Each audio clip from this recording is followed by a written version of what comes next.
الحمد لله رب العالمين وبه نستمد ونستعين. تر حمد صلاة والسلام وروسته نیمه پیړۍ د مخه افغان ولس د درې لارو په سر افغانستان د اسیا په زړه کې موقعیت لري. نیمه پیړۍ پخوا دلته فیوډالي او کاپیټالیستي اقتصادي روس زوړ مشروطه شاهي نظام واکمن و. وروسته بیا په خپل سر استبدادي جمهوریت واوښت. په 1919 میلادي کال د لینن یهودي په وسیله په روسیه کې کمونیستي انقلاب د بري ته درشله ورسېد. روسانو چې له پخوا څخه د هند د سمندر تودو اوبو ته د ځان رسولو خوب لیدلو، د افغانستان له شاهي دولت سره په عسکري، طبي، زراعتي، صنعتي، تعلیمي، تحصیلي او د لویو لارو ښار جوړولو په برخه کې تړونونه سرته ورسول. په 1942 هجري شمسي کال د دیموکراسۍ په پلي کېدو سره سیاسي احزاب رامنځته شول. په دغه مهال ملت په دوه لارې کې موقعیت درلود چې یوه د مارکسیزم لار وه چې هغه بیا په دوو لارو ویشل شوې وه، یوه د چیني کمونیزم لار چې په ماویزم سره شهرت درلود، دویمه د روسي کمونیزم لار چې په لینینیزم سره یادېدله، بله لاره د غربي سیکولاریزم وه چې په سیکولر دیموکراسۍ او سوسیال دیموکراسۍ ویشل شوې وه.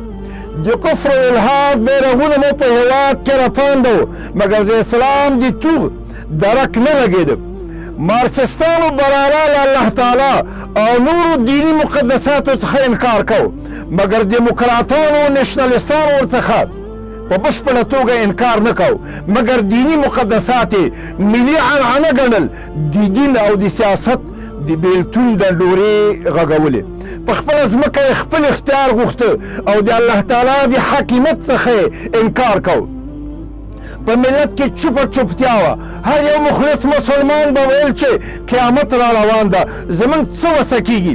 شاهي کورنۍ غوښتل چې د کمونیستانو د حمایې او رسمیت په پار روسان له خپل ځان نه خوشحاله وساتي تر څو افغانستان آباد سي. ملک ظاهر خان او ملک داود خان دواړو کمونیستانو ته په رشد ورکولو کې یو تر بله مسابقه کوله.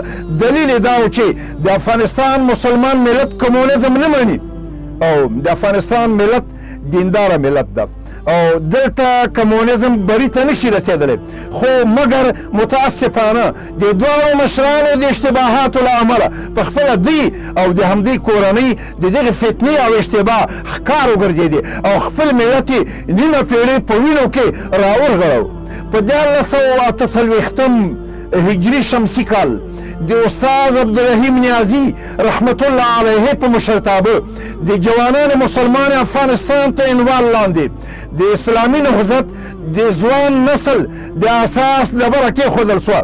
له دې نه مخکې ملت په رسمي شکل د ماویزم، لینینیزم، سیکولریزم او نشنلیزم کثیفو لارو ته دعوت کېده، مګر لله الحمد د حقیقي او رښتینې اسلام لارې ته بلنه هم پیل سوه. دغه ځوانان سره له دې چې عمرونه یې لږ و، مګر د دین په شمولي فهم، په فراست، ځیرکتیا، د دښمن د دسیسو په پېژندنه او سرښندنه کې سرلاري وو.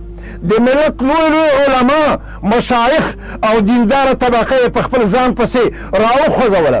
دوی د اسلام بیرغ راپانده وساته. نیمې پیړۍ په دننه کې افغان مجاهد ولس د کمونیستي استکبار او ناتو تړون لښکرې وتنبولې، د کمونیزم په تابوت یې میخ ټک واهه او د لویدیځ لښکرو ته یې شرمناکه ماتې ورکړه او له هېواده یې وویستل.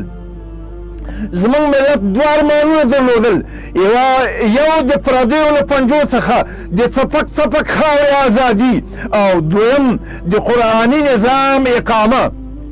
دغه دویمه موخه دښمن په هیڅ صورت نشي زغملی چې اقامه یې له ملي وحدت، یووالي او یو په بل اعتماد او باور او په ملت کې یو ستر دیني شعور د رامنځته کولو، د څارګرو ادارو د دسیسو د شنډولو له پوره ځیرکتیا، سیاسي بصیرت او پوهې څخه پرته امکان نه لري. سبحانك اللهم وبحمدك أشهد أن لا إله إلا أنت أستغفرك وأتوب إليك.